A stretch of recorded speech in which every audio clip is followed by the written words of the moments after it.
Andrés Jiménez, CEO de enbolsa.net. Andrés, muy buenos días. Muy buenas, ¿qué tal? Bueno, pues lo primero, quería preguntarle cuál es el momento, cómo está viendo a los índices en este momento del mercado. Bueno, pues estamos viendo como en el día de hoy el signo es ligeramente negativo, e incluso estamos viendo a los futuros americanos como también pretenden o nos avisan de que posiblemente abran con datos negativos, ¿no?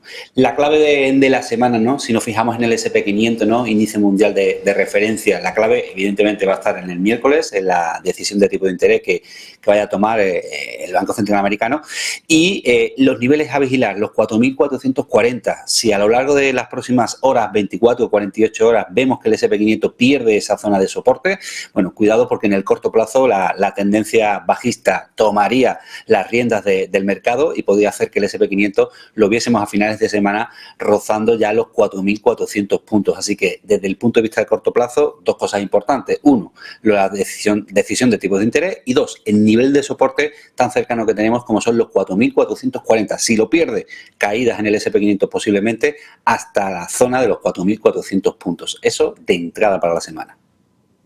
Y mirando lo que es también este punto del momento del mercado, quería preguntarte más en Europa, los niveles, ¿cómo estás viendo alguno de esos principales índices como el IBEX o el Eurostoxx? Bueno, si nos vamos al IBEX 35, vemos que está mucho más cómodo que el propio S&P 500. Aquí, donde nos tenemos que fijar, básicamente es en una directriz alcista que podemos marcar de corto plazo, y la zona de peligro para el IBEX 35 sería que perdiese la zona de los 9.450 puntos. Mientras esa zona no se pierda, pues esta semana podemos estar relativamente tranquilos. Ahora bien, si en algún momento durante las jornadas de esta semana vemos a ese IBEX 35 perder esa zona, repito, 9.450, a partir de ahí nos tendríamos que tomar en serio las caídas, porque el siguiente nivel de soporte ya lo veríamos muy cercano a los 9.250 puntos. Así que 9.450 sería la clave para el IBEX 35. Dentro del IBEX 35 estamos pendientes también de cuál está siendo el comportamiento de Ferrovial, y quería preguntarte cómo estás viendo a la compañía. Bueno, pues la verdad que Ferrovial es una de nuestras acciones favoritas en cuanto a su situación. Lo está haciendo muy bien durante este año y está muy cerquita de cerrar ya esta semana por encima de sus máximos históricos. Os recuerdo que si una acción cotiza en niveles que nunca ha tenido, quiere decir que lo está haciendo bien, y por tanto, bueno, podemos tener una máxima confianza en la compañía. Los inversores que estén dentro de Ferrovial, pues desde aquí darle la enhorabuena. Todavía tiene recorrido, en torno a un 9-10% en cuanto a potencial técnico, y recordar a los amigos que nos están viendo que esta parte del año, sobre todo el último trimestre del año, octubre, noviembre y diciembre, suele ser muy positivo para la renta variable. Así que todas las personas que ya tienen esas posiciones tomadas en renta variable, posiblemente a final de año vean cómo sus inversiones aumentan en cuanto a su revalorización, y aquellos que están pensando si es buen momento o no para entrar en renta variable, decir que a medida que nos acercamos al mes de octubre, mucho mejor, porque vuelvo a recordar, el último trimestre del año, y más estando en una tendencia alcista, suele ser muy bueno para todo lo que está relacionado con el mercado de acciones, ya sean acciones o sean índices.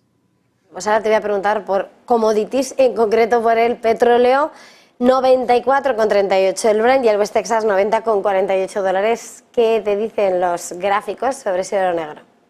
Dos cosas importantes en el petróleo, o dos curiosidades, ¿no? La primera curiosidad es que ya podemos catalogar a la situación del petróleo como que está entrando en una tendencia alcista. Al menos podemos decir que ya está en la fase de acumulación. Después, si todo va bien, entrarán ya en la fase de crecimiento. Primer apunte, la estructura ya nos lleva a pensar en una tendencia alcista. Ahora bien, ¿qué ocurre igual que con las acciones? Hemos dicho que el último trimestre es bueno. Hay una curiosidad de las materias energéticas, como es el petróleo, el gas natural, la gasolina, y es que el último trimestre del año la cotización se desinfla. Es decir, a medida que nos vayamos acercando al mes de octubre, vamos a ir viendo cómo las cotizaciones de las materias primas energéticas se van desinflando. ¿Eso cómo se traduce al precio de cotización del petróleo?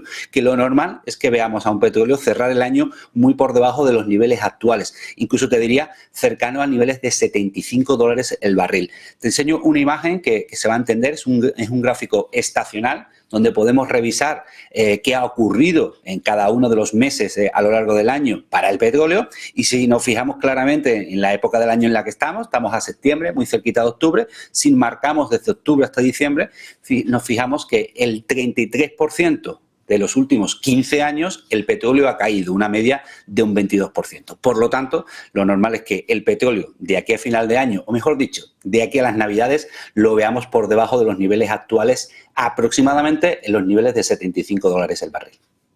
Bueno, pues con ese nivel, $75 el barril, vamos a terminar. Muchísimas gracias una vez más por acompañarnos este tiempo de análisis. Andrés Jiménez, CEO de Enbolsa.net.